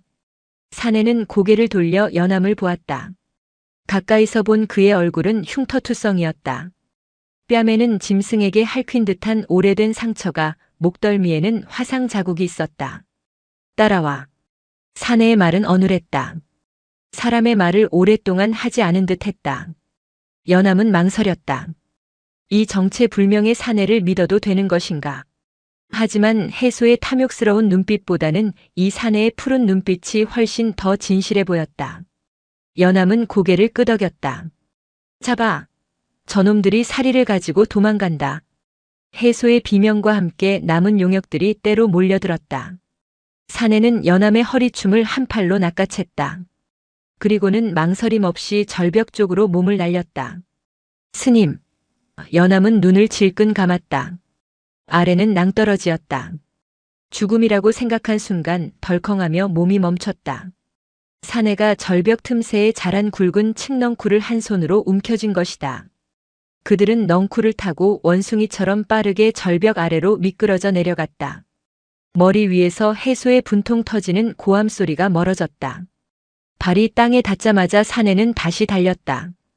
연암은 숨이 턱까지 차올랐지만 사리를 품에 안고 죽을 힘을 다해 그 뒤를 쫓았다. 빗줄기는 더욱 거세져 두 사람의 발자국을 지워버렸다. 그들은 사람이 다니지 않는 짐승들만 아는 길을 따라 깊은 산속으로 사라졌다. 얼마나 달렸을까? 사내가 멈춘 곳은 월명산 가장 깊은 골짜기, 사람의 발길이 닿지 않는 거대한 바위 동굴 앞이었다. 입구는 칡넝쿨과 잡목으로 가려져 있어 코앞에 있어도 찾기 힘든 곳이었다. 동굴 안은 의외로 아늑했다. 바닥에는 마른 풀과 짐승 가죽이 깔려 있었고 한쪽 구석에는 빗물을 받아두는 돌그릇과 말린 육포, 약초들이 걸려 있었다. 사람이 사는 흔적이었다. 사내는 젖은 나무를 모아 부싯돌로 능숙하게 불을 피웠다. 타닥타닥 타오르는 불꽃이 동굴 벽에 두 사람의 그림자를 길게 드리웠다. 연암은 가쁜 숨을 몰아쉬며 사내를 살폈다. 사내는 불을 쬐는 대신 연암의 품을 가리켰다. 주시오. 연암은 조심스럽게 비단 주머니를 풀었다. 합수사리가 은은한 빛을 뿜어냈다. 사내는 떨리는 손으로 사리를 받아들었다. 그의 투박하고 억센 손가락이 사리를 어루만지자 사내의 눈에서 굵은 눈물이 뚝뚝 떨어졌다. 아비. 사내가 웅얼거렸다. 연암의 심장이 쿵 내려앉았다. 아비라니요? 이 사리는 10년 전 입적하신 큰 스님과 백호의 말을 잇던 연암의 뇌리에 번개 같은 깨달음이 스쳤다. 10년 전 백호는 홀로 나타났다. 하지만 백호가 40년 전 사라졌을 때 녀석은 혼자가 아니었을 수도 있다. 아니면 산속에서 누군가를 만났을 수도 있다. 당신은 누구십니까? 사내는 대답 대신 상의를 벗었다. 그의 등과 가슴에는 수많은 흉터가 지도처럼 새겨져 있었다. 그 중에서도 왼쪽 가슴 심장 부근에 있는 흉터가 눈에 띄었다. 그것은 호랑이 이빨 자국이었다. 공격당한 상처가 아니라 어미가 새끼를 물어 옮길 때 생기는 살짝 눌린 자국이었다. 이름 없어. 산이 집이야. 저 뼈가 나를 키웠어. 사내의 이야기는 듬성듬성 끊어졌지만 연암은 행간을 읽을 수 있었다. 40년 전 총상을 입고 산으로 도망쳤던 미무백호는 산속에 버려진 갓난아이를 발견했을 것이다. 마치 자신이 무공 스님에게 거두어졌듯 미무 또한 버려진 생명을 외면하지 못했다. 꼬리 잘린 호랑이는 젖 대신 사냥한 짐승의 피와 살을 먹여 아이를 키웠다. 아이는 호랑이를 어미이자 아비로 알고 자랐다. 산의 아이는 말을 이었다. 어느 날 아비가 울었어. 눈이 많이 오던 날 냄새를 맡고 떠났어. 10년 전 그날이었다. 무공 스님의 임종이 가까워지자 늙은 백호는 죽음을 직감하고 마지막 인사를 하러 떠난 것이다. 돌아오지 않았어. 냄새는 났는데 연기 냄새만 났어. 사내는 사리를 볼에 비볐다. 그는 10년 동안 아비를 찾아 헤맸을 것이다. 그리고 절에서 풍겨오는 냄새, 유리관 속에 갇힌 저 뼈에서 나는 냄새가 자신의 아비임을 알았을 것이다. 하지만 사람이 너무 많아 다가가지 못하다가 오늘 밤 비냄새에 섞인 사리의 이동을 감지하고 나타난 것이었다. 미안합니다. 연암은 무릎을 꿇고 합장했다. 우리는 당신의 아버지를 구경거리로 만들었습니다. 사내는 고개를 저었다. 그는 분노보다 슬픔이 더 커 보였다. 그는 사리를 다시 연암에게 건넸다. 왜 돌려주십니까? 아파. 예. 여기에 있으면 아파. 흙으로 가야 해. 아비가 말했어. 흙으로 돌아가고 싶다고. 사내는 땅을 가리켰다. 그것은 탐욕의 눈먼 해소 스님은 절대 듣지 못하는 짐승의 언어를 아는 자만이 들을 수 있는 사리의 목소리였다. 자연에서 와서 자연으로 돌아가야 할 것이 유리에 갇혀 있으니 고통스러워한다는 뜻이었다. 도와줘. 묻어줘. 연암은 사리를 꽉 쥐었다. 이것은 단순히 훔친 물건을 돌려주는 차원이 아니었다. 이것은 장례였다. 10년 동안 치러지지 못한 진정한 장례를 완성해야 했다. 날이 밝았다. 하지만 숲은 여전히 어두웠다. 비는 그쳤지만 짙은 안개가 산허리를 감싸고 있었다. 월명사 경내는 아수라장이었다. 경찰차와 방송국 차량이 뒤엉켜 있었다. 해소 주지는 카메라 앞에서 침통한 표정으로 인터뷰를 하고 있었다. 참으로 비통합니다.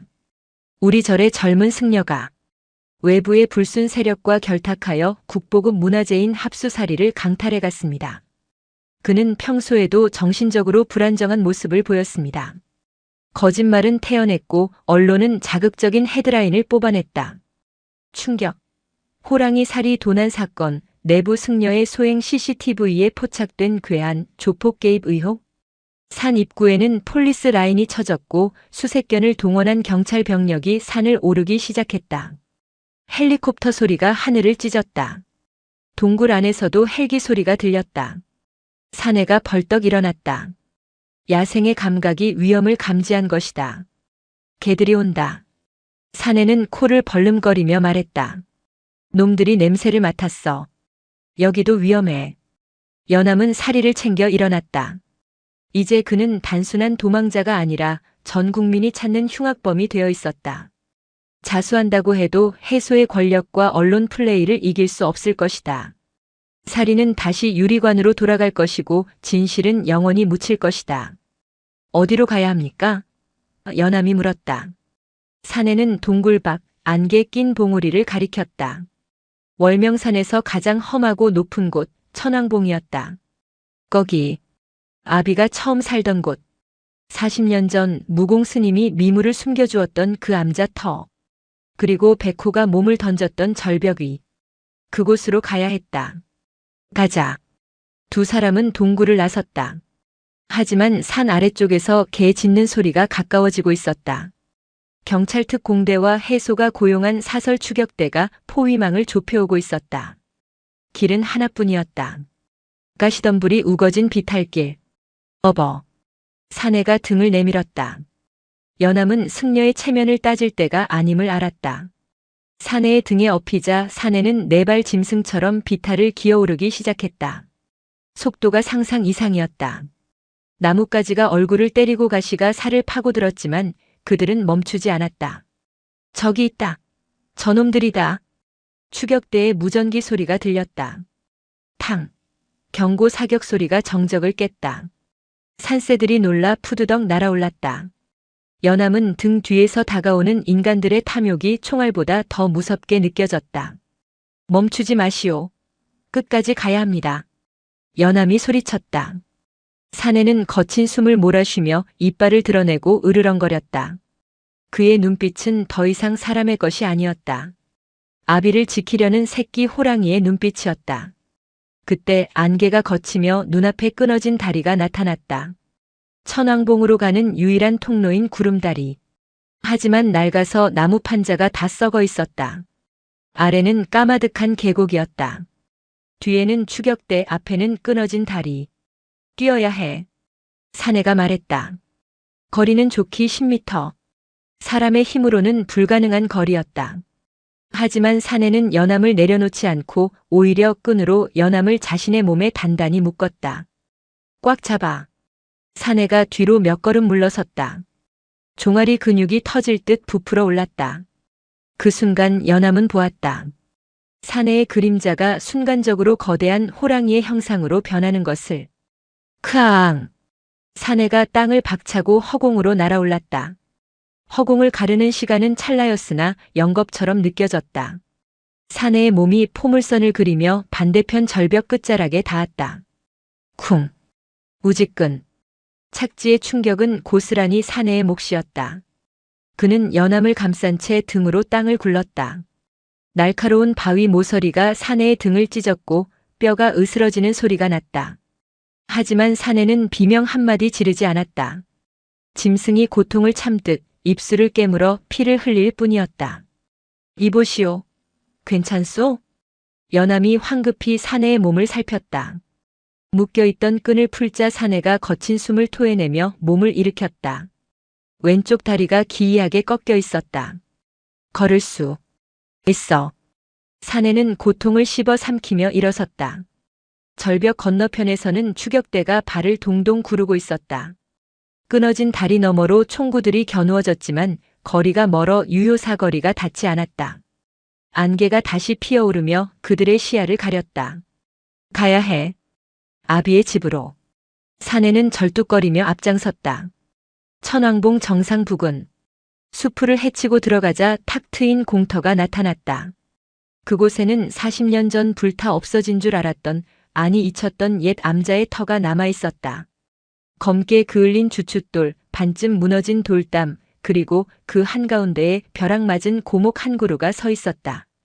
사내는 고목 아래로 다가갔다. 나무 뿌리 근처에는 작은 굴이 하나 있었다. 사람이 팠다기보다는 짐승이 드나들며 자연스럽게 만들어진 보금자리였다. 사내는 그 앞에 털썩 주저앉았다. 그의 눈빛이 흔들렸다. 이곳이다. 아비베코가 자신을 물어다 키운 곳. 그리고 그 이전에는 무공 스님이 아비를 치료해 주었던 곳. 돌아왔어. 사내는 품에서 묵주처럼 달아빠진 도토리 하나를 꺼내 굴 앞에 놓았다. 연암은 주위를 둘러보았다. 폐허였지만 그 어떤 화려한 대웅전보다 경건한 기운이 감돌았다. 이곳은 2번의 생명을 살려낸 자비의 성지였다. 연암은 품속의 사리 주머니를 꺼냈다. 사리는 이곳의 공기를 만나자 마치 숨을 쉬듯 은은한 진동을 내뿜었다. 유리관 속에서는 차가운 보석이었으나 이곳에서는 따뜻한 뼈였다. 여기 묻어주면 됩니까? 연암이 물었다. 사내는 고개를 저었다. 그는 손가락으로 암자터 뒤편 천왕봉의 가장 높은 바위 꼭대기를 가리켰다. 바람이 가져가야 해. 땅에 묻으면 언젠가 인간들이 다시 파헤칠 것이다. 사내는 그것을 알고 있었다. 완전한 소멸, 자연으로의 완전한 회귀만이 이 지독한 사냥을 끝낼 수 있었다. 그때였다. 두두두두두 머리 위에서 굉음이 들렸다. 안개를 찢고 헬리콥터 한 대가 나타났다. 바람이 휘몰아치며 사내와 연암의 옷자락을 미친 듯이 흔들었다. 헬리콥터에서 로프가 내려왔다. 검은 옷을 입은 특공대원들이 암벽을 타고 내려왔고 그 뒤를 이어 안전벨트를 맨 해소 스님이 창백한 얼굴로 착지했다. 그는 고소공포증에 떨면서도 탐욕이 공포를 이긴 눈빛을 하고 있었다. 거기 꼼짝 마라. 더 이상 도망칠 곳은 없다. 해소의 목소리가 확성기를 통해 찢어지게 울렸다. 수십 명의 병력이 폐허를 포위했다. 마취총과 테이저건 그리고 실탄을 장전한 총구들이 두 사람을 겨눴다. 사내가 으르렁거렸다. 그는 다친 다리를 질질 끌면서도 연암의 앞을 막아섰다. 그의 손톱이 길게 돋아났고 등 근육이 팽창하며 위협적인 덩치로 변모했다. 야생의 본능이 눈앞의 적들을 사냥감으로 인식하고 있었다. 비키시오. 당신이 다칩니다. 연암이 사내의 어깨를 잡고 앞으로 나섰다. 승복은 찢어지고 흑투성이었지만 그의 표정은 그 어느 때보다 맑고 단단했다.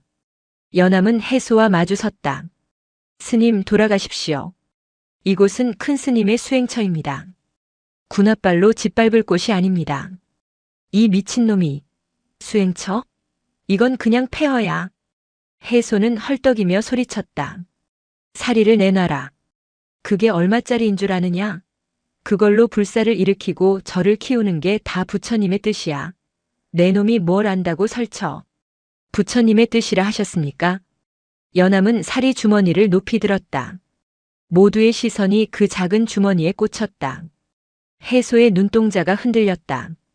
큰 스님은 평생 가슴에 돌덩이 같은 죄책감을 안고 사셨습니다. 이 사리는 그 고통의 결정체입니다. 그런데 스님은 그 고통을 팔아 돈을 벌고 명예를 샀습니다. 그것이 부처의 뜻입니까? 아니면 장사꾼의 셈법입니까? 닥쳐라. 저놈 잡아. 사리 뺏어. 해소가 악을 썼다. 용역들이 움찔하며 다가오려 할 때 사내가 포효했다. 크앙. 호랑이의 포효 소리와 흡사한 인간의 성대를 넘어선 소리였다. 용역들이 공포에 질려 주춤했다. 해소는 다급히 옆에 있던 경찰팀장에게 소리쳤다. 뭐하시오? 쏴요. 쏘란 말이오. 스님 상대는 비무장 민간인입니다. 그리고 저 남자는 경찰팀장도 망설였다. 사내의 모습이 너무나 기이했기 때문이다. 그 틈을 타 연암은 뒤를 돌았다. 천왕봉의 끝. 그 아래는 구름바다가 펼쳐진 천길 낭떠러지였다. 바위 틈새에는 사람의 손이 닿지 않는 깊고 좁은 균열 크랙이 입을 벌리고 있었다. 지구의 숨구멍과도 같은 끝을 알 수 없는 어둠. 연암은 그 균열을 향해 걸어갔다. 안 돼. 멈춰. 해소가 사색이 되어 달려오려 했다. 하지만 사내가 몸을 날려 해소의 앞길을 막았다. 쇠파이프가 사내의 어깨를 가격했지만 사내는 꿈쩍도 하지 않았다. 그는 움직이는 성벽이었다. 연암은 균열 앞에 섰다. 비단 주머니를 풀었다. 영롱한 빛을 내는 합수사리가 모습을 드러냈다. 사람의 뼈와 짐승의 뼈가 녹아 하나 된 슬프고도 아름다운 보석. 가세요. 이제 그만 무거운 짐 내려놓으시고 흙으로 바람으로 흩어지세요. 연암의 눈에서 눈물이 흘러내렸다. 그는 망설임 없이 손을 뒤집었다. 후두둑. 사리가 균열 속으로 떨어져 내렸다. 어떤 소리도 들리지 않았다. 바닥이 보이지 않는 어둠 속으로 40년의 한과 10년의 탐욕이 영원히 사라지는 순간이었다. 안 돼. 해소의 절규가 천왕봉을 뒤흔들었다. 그는 털썩 주저앉았다. 자신의 부와 명예 그리고 월명사의 미래가 저 어두운 구멍 속으로 사라져버렸다. 저 천하의 죽일 놈이. 해소의 눈이 뒤집혔다. 이성이 마비된 그는 경찰의 만류도 뿌리치고 옆에 있던 사냥용 마취총을 빼앗아 들었다. 그의 총구는 연암을 향하지 않았다. 연암을 지키고 서 있는 저 흉물스러운 사내를 향했다. 저 놈만 없었어도, 저 짐승 같은 놈만 아니었어도. 탕!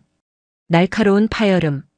마취 주사가 사내의 목덜미에 정확히 박혔다. 사내의 몸이 크게 휘청거렸다. 코끼리도 쓰러뜨릴 수 있는 강력한 약물이 혈관을 타고 퍼졌다. 으르. 사내는 쓰러지지 않으려 버텼다. 다리에 힘이 풀리는데도 그는 뒤에 있는 연암을 보호하려는 듯 팔을 벌리고 섰다. 그 모습은 흡사 40년 전 새끼 백호를 구하려다 죽어가던 어미 호랑이의 모습, 혹은 어린 제자를 구하려다 쓰러진 큰 스님의 모습과 겹쳐 보였다. 쏘지 마세요. 그만하세요. 연암이 사내를 끌어안으며 비명을 질렀다. 하지만 해소는 멈추지 않았다. 탕, 탕. 두 발이 더 발사되었다. 사내의 등에 주사기가 꽂혔다. 결국 사내의 거대한 몸이 무너져 내렸다. 쿵. 사내는 바닥에 쓰러져 거칠게 숨을 몰아쉬었다. 그의 푸른 눈동자가 점점 흐릿해져 갔다. 그는 마지막 힘을 다해 손을 뻗어 사리가 떨어진 바위 틈새를 가리켰다. 지켰어. 아비. 사내의 입가에 희미한 미소가 번졌다. 그리고 눈이 감겼다.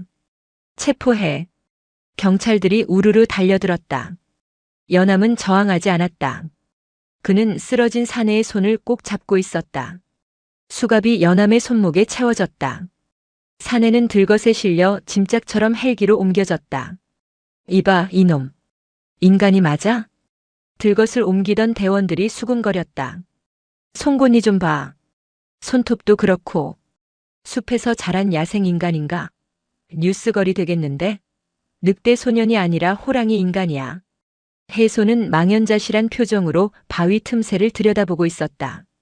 아무리 봐도 꺼낼 방법이 없었다. 그는 붉게 충혈된 눈으로 연암을 노려보았다. 내 놈은 끝이다. 내 절에서 영원히 추방이다. 그리고 감옥에서 썩게 해주마. 연암은 담담하게 대답했다. 절에서는 쫓겨날지 몰라도 부처님 법에서는 쫓겨나지 않았습니다. 스님은 절은 가졌을지 몰라도 부처님은 잃으셨습니다. 이놈이. 헬기의 프로펠러가 돌기 시작했다. 연암은 헬기 창문 너머로 멀어지는 천왕봉을 바라보았다. 폐허가 된 암자 터 그리고 사리가 잠든 바위. 사리는 사라졌지만 이야기는 이제 시작이었다. 연암의 시선이 옆에 의식 없이 누워있는 사내에게 머물렀다. 세상은 이 사내를 가만두지 않을 것이다. 호랑이 뼈보다 더 자극적인 구경거리로 만들 것이다. 약속합니다. 연암은 속으로 맹세했다. 당신이 아비를 지켰듯 이제는 내가 당신을 지키겠습니다. 헬기가 구름 속으로 사라졌다. 월명산에는 다시 정적만이 남았다. 하지만 그것은 평화가 아니었다. 인간 세상으로 끌려간 산군의 아들과 파문당한 승려. 이제 무대는 산속이 아닌 더 잔혹하고 차가운 도시의 정글로 옮겨가고 있었다. 도시는 산보다 더 시끄럽고 눈보라보다 더 차가웠다. 헬기가 착륙한 곳은 도심의 대형 병원 옥상이었다. 프로펠러 바람에 날리는 먼지 냄새, 소독약 냄새, 그리고 매연 냄새가 뒤섞여 코를 찔렀다. 사내, 아니 언론이 월명산 괴인이라 이름 붙인 그는 마취에 취해 짐승처럼 그물에 쌓인 채 옮겨졌다. 조심해. 이빨이 날카롭다. 제갈 물려. 혈액 채취하고 DNA 검사부터 진행해. 의료진과 경찰이 뒤엉켜 고함을 질렀다. 그들은 사내를 환자가 아닌 희귀한 실험체나 흉악한 맹수 다루듯 했다. 카메라 플래시가 기관총처럼 터지며 의식 없는 사내의 얼굴을 난사했다. 연암은 수갑을 찬 채 그 광경을 지켜보아야 했다. 형사들이 그의 팔을 억세게 잡아 끌었다. 보지 마. 넌 호송차로 이동한다. 연암이 경찰차에 태워지기 직전 병원 로비의 대형 TV에서 뉴스 특보가 흘러나오고 있었다. 화면 가득 해소 주지의 얼굴이 클로즈업 되어 있었다. 그자들은 단순한 도둑이 아닙니다. 신성한 사찰에 숨어들어 10년간 호시탐탐 기회를 노린 테러리스트들입니다. 특히 그 괴물 같은 사내는 숲속에서 불법 사육된 맹수일 가능성이 높습니다. 그들이 국보급 사리를 탈취해 훼손한 것은 불교계뿐 아니라 국가적 손실입니다. 해소는 피해자 코스프레를 완벽하게 해내고 있었다. 눈물까지 훔치며 국민의 공분을 자아냈다. 댓글창은 스님 힘내세요. 저 도둑놈들 사형시켜라 같은 반응으로 도배되고 있었다. 연암은 눈을 감았다. 진실은 천왕봉 바위 틈새로 사라졌고 세상에는 교묘하게 편집된 거짓만이 남았다. 이제부터 싸워야 할 대상은 해소 한 사람이 아니라 해소가 만들어낸 거대한 여론이라는 괴물이었다. 가자. 호송차가 출발했다. 창밖으로 스쳐가는 네온사인 불빛들이 마치 맹수의 눈처럼 번들거렸다. 이곳은 나무 대신 빌딩이, 짐승 대신 자동차가 울부짖는 자비 없는 정글이었다. 일주일이 지났다. 구치소 독방에 갇힌 연암에게 면회객이 찾아왔다. 국선 변호사였다. 낡은 양복에 피곤해 보이는 중년 사내, 박 변호사는 서류 뭉치를 탁자 위에 던지듯 내려놓았다. 솔직히 말하죠. 상황이 아주 안 좋습니다. 박 변호사는 한숨을 쉬며 안경을 고쳐 썼다. 특수절도 문화재보호법 위반 공무집행방해 상해치사 미수. 죄목만 10개가 넘습니다. 해소주지 쪽에서는 국내 최대 로펌을 썼더군요. 징역 10년은 각오해야 할 겁니다. 연암은 담담했다. 제 형량은 상관없습니다. 그분은, 그 사내는 어찌 되었습니까? 아, 그 늑대 인간. 아니 호랑이 인간 말입니까? 박 변호사가 혀를 찼다. 그쪽이 더 심각합니다. 신원조회가 전혀 안 돼요. 지문도 없고 주민등록도 없어요. 말도 제대로 못하고. 어디 있습니까? 대학병원 폐쇄병동. 연구가치가 있다나 뭐라나. 의사들이 달려들어 검사 중인데 며칠째 물 한 모금 안 마시고 있답니다. 링거로 겨우 버티고 있는데 이대로 가다간 재판 전에 죽을 수도 있어요. 연암의 눈동자가 흔들렸다. 산군의 아들. 산을 호령하던 그 강인한 생명력이 고작 콘크리트 벽 안에 갇혀 시들어가고 있었다. 그것은 육체의 병이 아니었다. 영혼의 질식이었다. 변호사님 부탁이 있습니다. 뭐요? 형량 협상이라도 해볼까요? 아니요. 그분을 만나게 해주십시오. 제가 가서 설득해야 밥을 먹을 겁니다. 그분이 죽으면 이 재판의 유일한 증인도 사라지는 겁니다. 박 변호사는 어이없다는 듯 웃었지만 연암의 눈빛이 너무나 간절하고 또 서늘해서 거절할 수 없었다. 한번 시도는 해보죠. 수사 협조 명목으로. 이튿날 연암은 포승줄에 묶인 채 병원으로 이송되었다. 지하 2층 중환자실보다 더 삼엄한 격리병동. 유리병 너머로 사내가 보였다. 불과 일주일 전 절벽을 뛰어넘던 그 압도적인 근육질의 거구는 온데간데 없었다. 침대에 묶인 사내는 앙상하게 말라 있었고 피부는 시멘트처럼 회색으로 변해 있었다. 온몸에 꽂힌 링거줄과 전선들이 마치 쇠사슬처럼 그를 옥죄고 있었다. 들어가세요. 시간은 10분입니다. 연암이 병실 문을 열고 들어갔다. 소독약 냄새가 진동했다. 사내는 눈을 감고 있었다. 숨소리조차 희미했다. 저 왔습니다. 연암이 침대맡에 앉아 사내의 거친 손을 잡았다. 손톱은 의료진에 의해 강제로 깎여 뭉툭해져 있었다.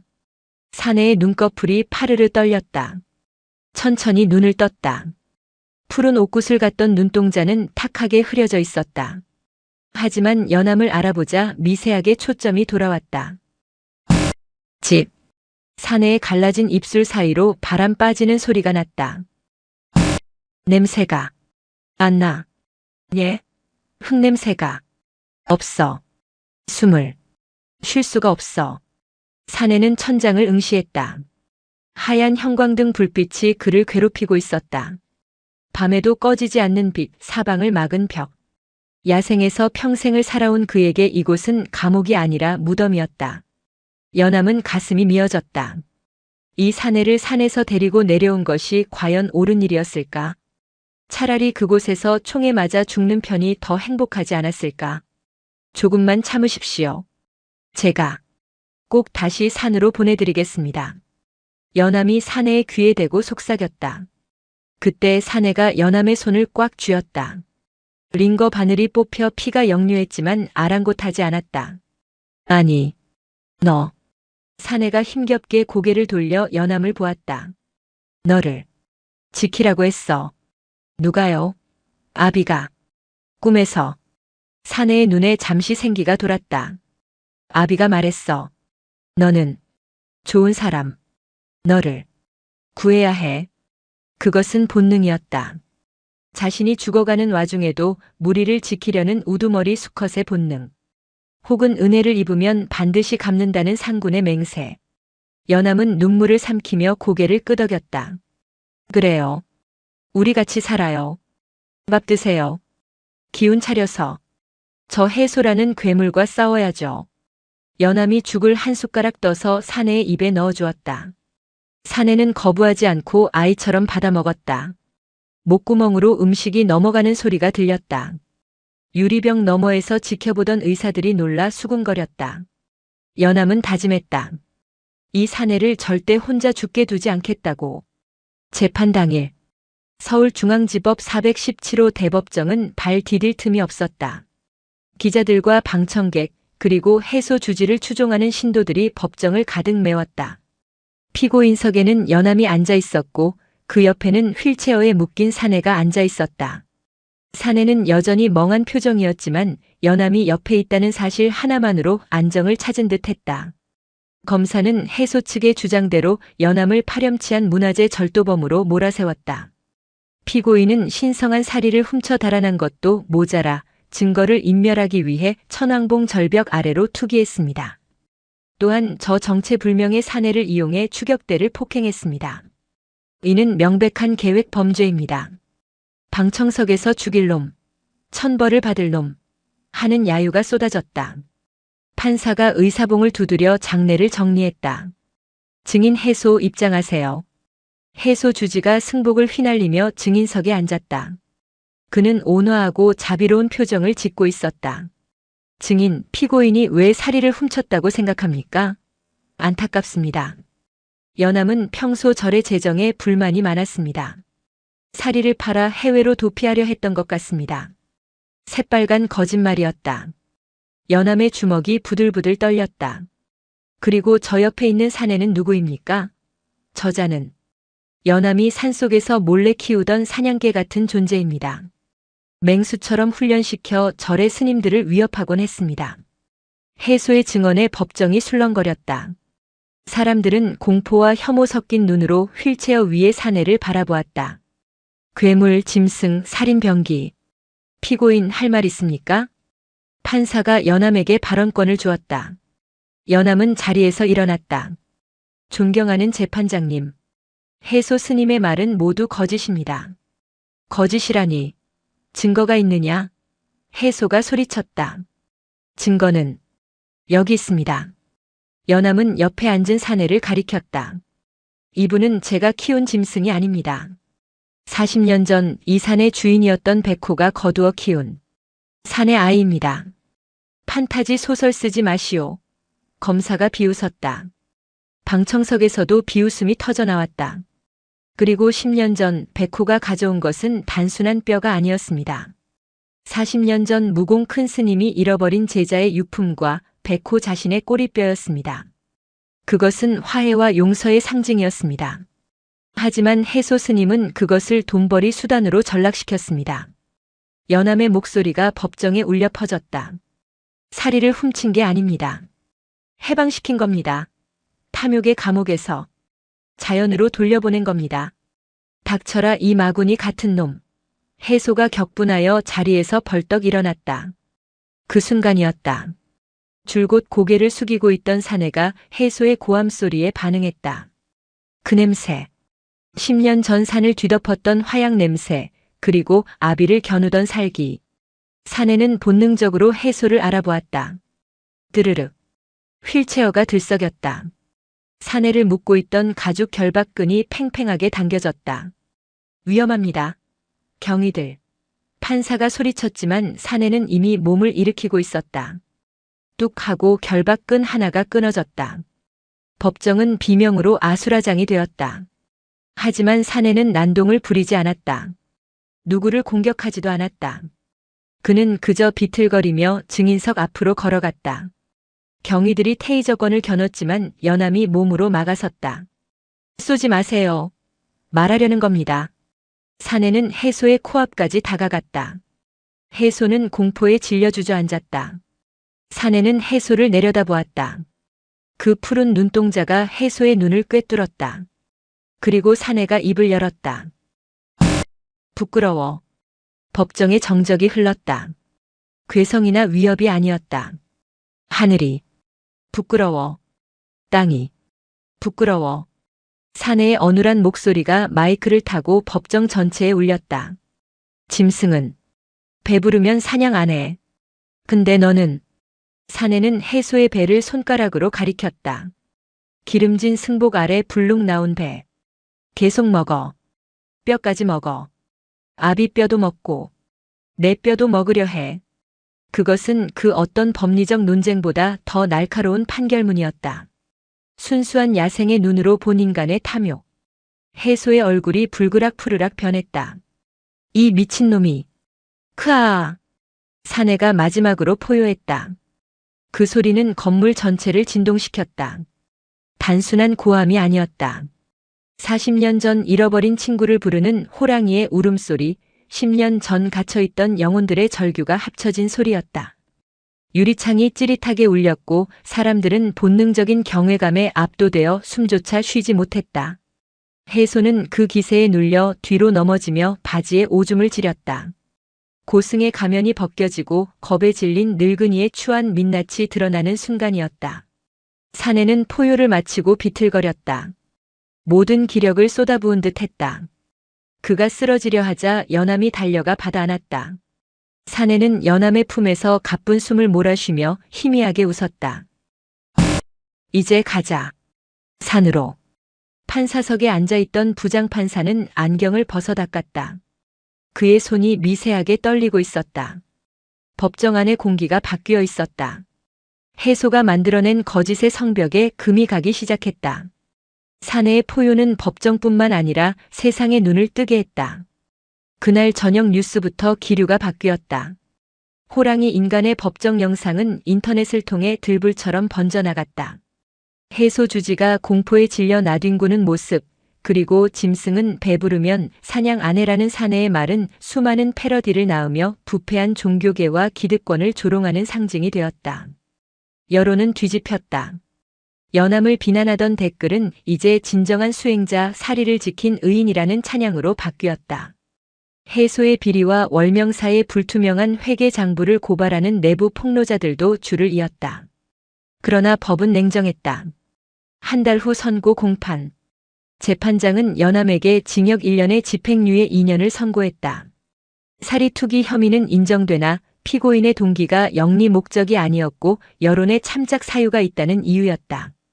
해소는 횡령 혐의로 검찰 조사를 받게 되어 주지직에서 쫓겨났다. 권선징악인 듯 했으나 상처뿐인 영광이었다. 문제는 사내였다. 사내는 병원으로 돌아갔지만 상태가 급격히 악화되었다. 현대의학으로 설명할 수 없는 생명력의 고갈이었다. 야생의 흙을 밟고 살아야 할 존재가 콘크리트와 약품 속에 갇혀 뿌리가 썩어가고 있었다. 가망이 없습니다. 장기들이 기능을 멈추고 있어요. 주치의의 말에 연암은 입술을 깨물었다. 이제 그에게 남은 시간은 며칠뿐이었다. 연암은 결심했다. 법원의 허가 따위는 기다릴 수 없었다. 그는 병원장과 담당 검사를 찾아가 무릎을 꿇었다. 그분을 보내주십시오. 살리려는 게 아닙니다. 죽을 자리를 찾아주려는 겁니다. 여론을 의식한 검찰과 병원은 마지못해 형 집행 정지 및 병원 이송이라는 명목으로 허가 도장을 찍어주었다. 단 조건이 있었다. 언론에 노출되지 않도록 새벽에 조용히 이동할 것. 새벽 3시. 사설 구급차 한 대가 병원을 빠져나갔다. 뒷좌석에는 환자복 대신 헐렁한 개량 한복을 입은 사내가 누워 있었고 그 옆에는 승복을 벗고 평상복을 입은 연암이 앉아 있었다. 사내는 산소호흡기를 쓴 채 가쁘게 숨을 쉬고 있었다. 조금만 참으세요. 다 왔습니다. 차창 밖으로 익숙한 산의 능선이 보이기 시작했다. 월명산이었다. 사내의 감긴 눈이 미세하게 떨렸다. 그는 냄새를 맡고 있었다. 매연이 사라지고 차가운 새벽 공기와 흙냄새가 차 안으로 스며들기 시작했다. 구급차는 산 입구까지만 갈 수 있었다. 연암은 사내를 등에 업었다. 앙상하게 마른 사내의 몸은 깃털처럼 가벼웠다. 한때 해소의 용역들을 집어 던지던 괴력의 사내는 이제 스스로 고개조차 가누지 못했다. 답니다. 형님. 연암은 처음으로 그를 형님이라 불렀다. 나이도 이름도 모르지만 그는 아버지 큰 스님의 또 다른 아들이었으니 형제나 다름없었다. 연암은 산길을 올랐다. 10년 전 사내가 자신을 업고 뛰었던 그 길을 이제는 연암이 사내를 업고 오르고 있었다. 숨이 턱까지 차올랐지만 멈추지 않았다. 등 뒤에서 사내의 심장 소리가 희미하게 하지만 규칙적으로 들려왔다. 콩, 콩. 그것은 연암에게 들려주는 마지막 법문 같았다. 살아라. 끝까지 살아라. 동이 터올 무렵 그들은 천왕봉 폐허에 도착했다. 안개가 자욱한 암자터. 벼락 맞은 고목은 여전히 그 자리를 지키고 있었다. 연암은 고목 아래 사내가 살던 작은 굴 앞에 그를 내려놓았다. 도착했습니다. 사내는 천천히 눈을 떴다. 산소 호흡기를 떼어내자 사내는 깊게 숨을 들이마셨다. 후흡. 폐부 깊숙이 들어오는 차가운 산 공기. 썩어가던 그의 얼굴에 기적처럼 혈색이 돌았다. 죽어가던 눈동자에 잠시나마 옛날의 푸른 빛이 돌아왔다. 좋다. 사내는 쉰 목소리로 중얼거렸다. 그는 떨리는 손으로 땅바닥에 흙을 한 줌 쥐었다. 그리고 자신의 가슴 위에 40년 전 덫에 걸렸던 호랑이처럼 흉터가 남은 그곳에 흙을 올렸다. 아비. 냄새. 사내는 연암을 바라보았다. 그리고 손짓했다. 가까이 오라고. 연암이 귀를 가져다 대자 사내는 품속 깊은 곳에서 무언가를 꺼내 연암의 손에 쥐어주었다. 그것은 병원에서도 법정에서도 절대 놓지 않았던 꽉 쥐고 있던 주먹 안에 숨겨진 것이었다. 이거. 너 가져. 연암이 손을 펴보았다. 그것은 사리도 보석도 아니었다. 아주 작고 딱딱한 복숭아 씨앗 한 알이었다. 이게 뭡니까? 사내는 희미하게 웃었다. 아비가 죽기 전에 줬어. 백호가 죽기 직전 사내에게 남긴 유품. 그것은 뼈가 아니라 씹다 남은 복숭아 씨앗이었다. 사내의 마지막 이야기가 이어졌다. 드문드문 끊어지는 말이었지만 연암은 그 속에 담긴 거대한 진실을 깨달았다. 10년 전 늙은 백호는 죽음을 앞두고 있었다. 녀석은 자신의 뼈와 목탁을 물고 절로 향했다. 무공 스님에게 죄책감을 덜어주기 위해서였다. 하지만 떠나기 전 백호는 산속에서 키운 인간 아들 사내에게 마지막 선물을 주고 싶었다. 백호는 며칠을 헤매 산속 깊은 곳에서 자라는 야생 돌복숭아 하나를 따왔다. 그리고 앞발로 그것을 밀어주었다. 먹어라. 그리고 살아라. 사내는 그 복숭아를 먹고 씨앗을 버리지 않고 품었다. 백호에게 뼈는 그저 껍데기였다. 무공 스님에게 줄 것은 과거의 청산뼈이었지만 아들에게 남겨준 것은 미래의 생명 씨앗이었다. 사내는 말했다. 사람들은 뼈를 주워 껍데기를 유리관에 넣어. 하지만 아비는 씨앗을 남겼어. 뼈는 썩지만 씨앗은 살아. 그것이 사내가 법정에서 해소에게 했던 말, 너는 뼈까지 먹으려 해의 진짜 의미였다. 해소와 세상 사람들은 죽은 자의 흔적살이 뼈 명예를 탐했지만 백호와 무공 스님 그리고 이 사내는 생명의 이어짐을 택했던 것이다. 심어줘. 흉터 위에. 사내는 천왕봉 바위 틈 사리가 떨어진 그 갈라진 틈새를 가리켰다. 연암은 눈물을 흘리며 고개를 끄덕였다. 약속하겠습니다. 형님. 사내는 편안한 미소를 지었다. 그는 연암의 손을 잡고 자신의 볼에 비볐다. 거칠고 투박한 손. 하지만 그 어떤 고승의 손길보다 자비로운 온기. 고마워. 동생. 사내의 고개가 툭 떨어졌다. 잡고 있던 손에서 힘이 빠졌다. 천왕봉의 바람이 불어와 사내의 긴 머리카락을 흩날렸다. 그는 잠든 듯 했다. 40년 동안 산을 지키던 마지막 산군이 인간의 몸을 입은 호랑이가 마침내 흙으로 돌아갔다. 연암은 오열하지 않았다. 그저 사내의 눈을 감겨주고 오랫동안 그 곁을 지켰다. 그리고 사내의 유언대로 사리가 떨어졌던 그 깊은 바위 틈새에 흙을 채우고 복숭아 씨앗을 심었다. 죽음살이 사라진 자리, 그 깊은 상처 크랙 위에서 새로운 생명이 시작되고 있었다.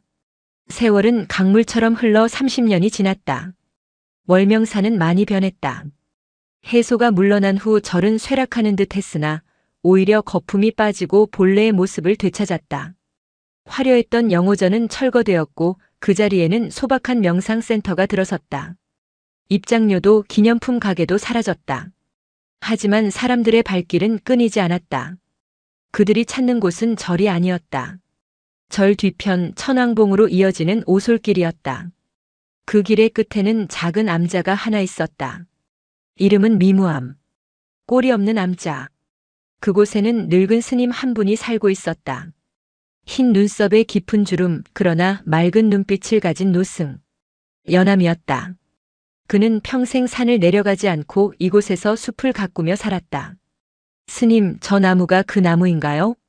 등산객들이 암자 뒤편 절벽 끝에 서 있는 나무를 가리키며 물었다. 그곳에는 기이한 나무 한 그루가 자라고 있었다. 바위 틈새, 흙 한 줌 없는 척박한 돌 틈에서 자라난 돌복숭아 나무. 그런데 나무의 모양이 특이했다. 줄기가 휘어져 마치 웅크린 호랑이의 등 같았고 뻗은 가지는 춤추는 승려의 팔 같았다. 봄이면 그 나무에서 연분홍 복숭아꽃이 흐드러지게 피어 천왕봉 절벽을 수놓았다. 허허, 그냥 나무입니다. 산이 키운 나무지요. 연암은 미소 지으며 대답했다. 그는 나무 밑둥을 쓰다듬었다. 나무의 뿌리는 바위 틈새 깊숙이 뻗어 있었다. 30년 전 그 틈새로 사라진 합수사리 사람과 짐승의 뼈가 거름이 되어 이 나무를 키워낸 것이다. 과거의 아픔과 죄책감 그리고 탐욕마저도 나무는 뿌리로 감싸 안아 아름다운 꽃으로 피워냈다. 연암은 암자 마루에 걸터앉아 찾아온 젊은 행자들에게 차를 따라주었다. 행자 중 한 명이 물었다. 스님, 진정한 수행이란 무엇입니까? 죄를 짓지 않고 깨끗하게 사는 것입니까? 연암은 찻잔을 내려놓고 먼 산을 바라보았다. 그의 눈앞에 40년 전의 눈보라, 30년 전의 사내, 그리고 꼬리 잘린 백호의 모습이 스쳐 지나갔다. 아니네. 깨끗한 것에는 생명이 깃들지 않아. 너무 맑은 물에는 고기가 살지 않는 법이지. 연암은 자신의 손에 난 낡은 흉터를 어루만졌다. 살다 보면 누구나 죄를 짓고 흉터를 남기지. 중요한 건 그 흉터를 지우려 애쓰거나 숨기지 않는 거야. 백호가 잘린 꼬리를 부끄러워하지 않고 당당히 살았듯이 큰 스님이 평생 죄책감을 목탁채로 삼아두드렸듯이 바람이 불어 복숭아 꽃잎이 눈처럼 흩날렸다. 죄와 상처를 거름 삼아 꽃을 피우는 것. 그 흉터의 숲을 껴안고 살아가는 것. 그것이 내가 배운 상군의 가르침이라네.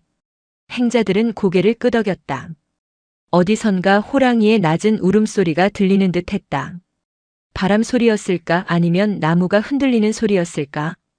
연암은 빙그레 웃으며 눈을 감았다. 그의 귓가에 사내의 목소리가 들려왔다. 동생, 꽃이 예쁘네. 월명산의 겨울이 가고 다시 봄이 오고 있었다. 흉터진 자리마다 꽃이 피고 있었다.